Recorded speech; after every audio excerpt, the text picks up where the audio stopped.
Welcome back. I'm Rachel, and oh my God, do I have a story for you today. Uh-oh, this sounds dangerous. I'm Mike, by the way. What happened?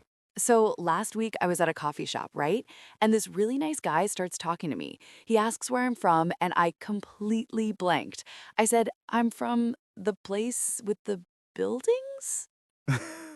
No, you didn't. I swear, my brain just stopped working.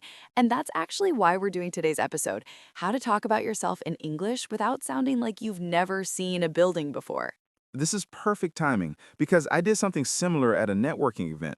Someone asked what I do, and I said, I'm a word person. A word person? I was trying to say writer, but it just didn't come out. So, yeah, we're going to make sure you never have these moments. Okay, so here's the thing. Introducing yourself should be the easiest thing in the world, right? You've known yourself your whole life.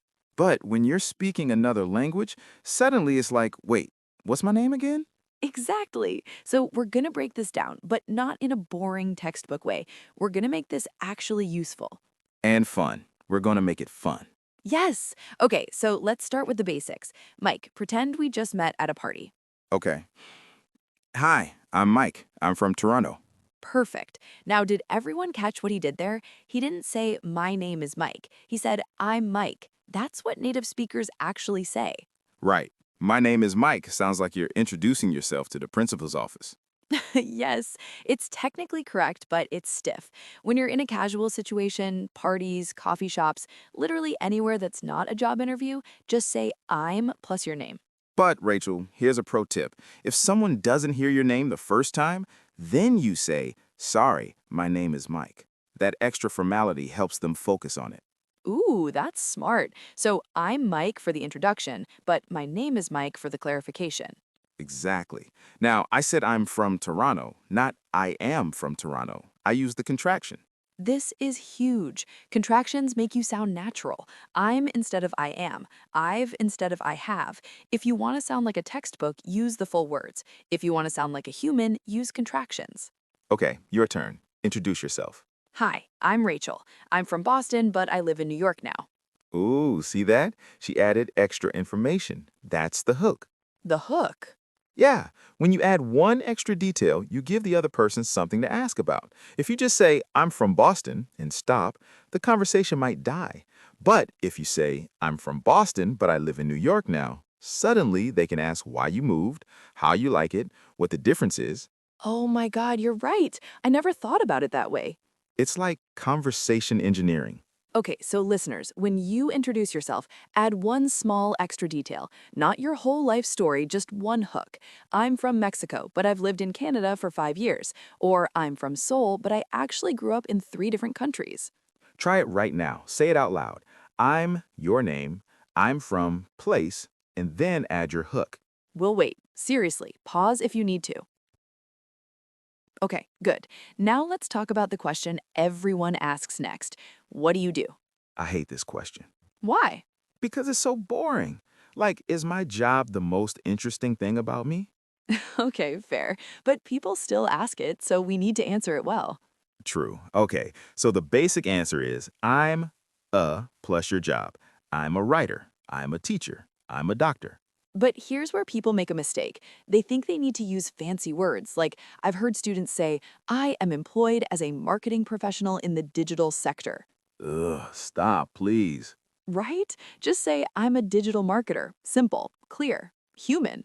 And if you want to make it interesting, add what you actually do. Don't just say, I'm a teacher. Say, I'm a teacher. I teach English to kindergartners, which means I basically get paid to play games and read stories. See, now I'm interested. Now I want to know more. Exactly. Make your job sound like what it actually is, not what it says on your business card. Okay, what if you're a student? Just say, I'm a student, or I'm studying blank. But again, add the hook. I'm studying architecture. I'm obsessed with how buildings can change the way people feel. Oh, I love that. You're not just listing facts, you're showing who you are. Exactly. Now, what if you don't have a traditional job? Good question. You can say, I'm between jobs right now, or I'm looking for new opportunities. Both sound professional and honest. Or if you're doing something unconventional, own it. I'm taking a year off to travel. I'm working on my own projects. I'm figuring out my next move. Yes, confidence is everything. Don't apologize for where you are in life. Okay, so we've covered names and jobs. Let's talk about something people always ask, but nobody teaches well. Oh, God, yes. I remember learning this in school, and it was the most boring thing ever. I wake up, I brush my teeth, I eat breakfast. I am a human who performs human activities. Exactly. So here's the secret, you don't describe your routine like a list, you tell it like a story. Show me. Okay, so instead of I wake up at 7, I say I'm terrible at mornings. My alarm goes off at 7, but I honestly don't become a real person until I've had coffee. See, now you're relatable. Now I'm thinking same, same.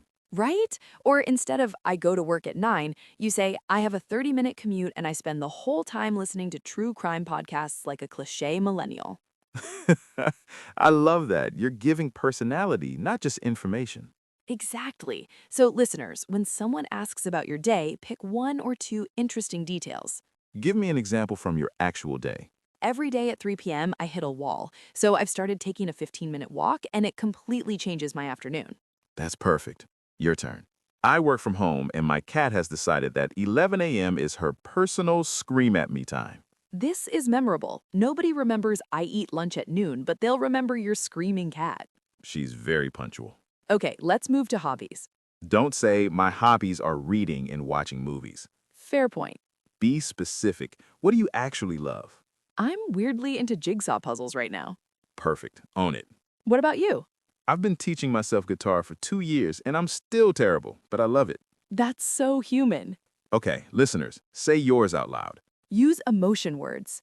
Next, personality. Don't sound like a resume. Instead of I'm patient, say I'm the kind of person who.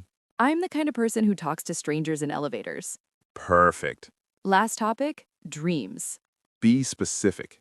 I want to live in Italy for a year and really live there. That paints a picture. Okay, full introduction time. Go for it. Hi, I'm Rachel. I'm from Boston originally, but I moved to New York 5 years ago. I'm a podcast host. I'm terrible at mornings, but very social once I'm awake. I'm into jigsaw puzzles, and my dream is to live in Italy for a year. That's me. That was perfect. Quality over quantity. Now, listeners, your turn. Introduce yourself like you're meeting a friend. And not perfect, just real. Practice every day. Even with your cat. You're gonna make mistakes. That's normal. The goal is connection. And confidence. Okay, everyone, that's our episode. Bye, everyone. Bye.